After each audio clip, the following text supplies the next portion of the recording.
here. And in this video, we're going to talk about, should you start an eBay dropshipping business in 2024? Now, I would say yes. I've been dropshipping since like 2011, which is insane. What's up, guys? My name is Mark. And 2016, 17, 18, 19, it was relatively easy to make $10,000 profit on eBay dropshipping with less than 500 listings.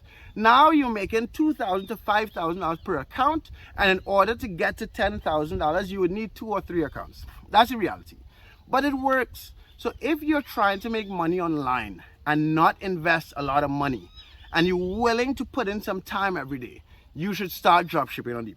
If you're trying to become a millionaire immediately, you should not start dropshipping on eBay. But if you want to live the lifestyle of traveling the world, living in cheaper places or living in expensive places, saving your money, making money online, and having a more free lifestyle, you should start eBay dropshipping in 2024. If you disagree with me, let me know in the comment section. Later.